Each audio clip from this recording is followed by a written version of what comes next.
পরিবেশ আন্দোলন বাপা এবং বাংলাদেশ এনভায়রনমেন্ট নেটওয়ার্ক বেন দুইটা পরিবেশবাদী সংগঠন, একটা বাংলাদেশের ভিতরে আর একটা বিশ্বব্যাপী পরিবেশবাদীদের সংগঠনের প্রতিনিধি হিসাবে এখানে আমরা এসেছি। ভবদহ একটা প্রাকৃতিক বিপর্যয়, একটা পরিবেশগত বিপর্যয় বাংলাদেশের, সেই যে বিপর্যয় সেটার অন্তর্নিহিত কারণগুলি কি সেটা বোঝার জন্য আমরা সরেজমিনে সমীক্ষা করার জন্য আসছি। তারপরে আমরা এখানে মানুষের সাথে কথা বলে মত বিনিময়ের মাধ্যমে এবং আমাদের যে বিশেষজ্ঞ অভিজ্ঞতা তার আলোকে আমরা বোঝার চেষ্টা করছি যে এই যে সমস্যা, সেই সমস্যার ব্যাপ্তিটা কি এবং এটাকে কিভাবে সমাধান করা সম্ভব। তো সেটা অনেকটাই আমরা যাচাই বাছাই করে বুঝতে পেরেছি।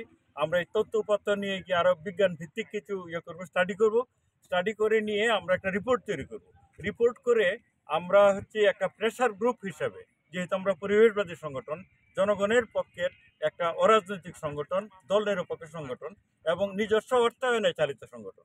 আমরা কোনো এনজিও না, আমরা কোনো বিদেশি সংস্থার থেকে টাকা নেই না, 100% অর্থায়ন হচ্ছে আমাদের নিজের। তো সেটার মাধ্যমে আমরা যে রিপোর্টটা তৈরি করব, সেটা বর্তমানের যে নির্দলীয় সরকার রয়েছে সেই সরকারের মধ্যে পরিবেশবাদী অনেক উপদেষ্টা রয়েছে। এটা আমাদের জন্য একটা, আমি মনে করি একটা বাড়তি একটা সুযোগ।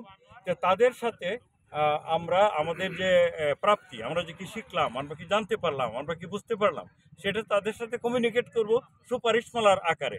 এবং সেই সুপারিশমালা আমরা তাদের কাছে তুলে ধরে আমরা চাবো যে মানুষের যে ভোগান্তি সেটা যাতে একটা দীর্ঘমেয়াদী সমাধান হয়। সেই দীর্ঘমেয়াদী সমাধানের জন্য আমাদের সুপারিশ থাকবে যাতে আশু যে বাজেট হবে সরকারের, সেই বাজেটের যাতে ভবদহের যে পানি জলাবদ্ধতা সেটা নিরসনকল্পেও যাতে কিছু বাজেট রাখা হয়। এবং তারপরে আমরা চাই যে আমাদের কথা সরকার সব শুনে ফেলবে এমন নাও হতে পারে। যদি হয় তাই বলে আমরা কিন্তু এই আন্দোলন থেকে সরে যাব না। আমরা, আপনারা যারা স্থানীয় ভুক্তভোগী, আপনারা যারা আমাদের এই ভাই বোন, আমরাও আপনাদের মতো, আমরা অন্য অঞ্চল থেকে এসেছি কিন্তু আমরা আপনাদের পক্ষের লোক। আমরা আবারও আপনাদের কাছে ফেরত আসবো, হয়তো তখন রাজনৈতিক সরকার থাকবে। তারা যদি আমাদের কথা শুনে ভালো, যতক্ষণ শুনবে ততক্ষণে আমরা সরকারের সাথে আছি, তাদেরকে আমরা পরামর্শ দিই। যখন শুনবে না, আপনাদের সহ আমরা রাস্তায় দাঁড়াবো, আমরা আন্দোলন করব, এখানে করব, ঢাকাতেও করবো। তা আপনারা, আমরা চাই যে আপনারা আমাদের পাশে থাকেন, আমরা আপনাদের পাশে থাকবো। ধন্যবাদ। খুব সুন্দর।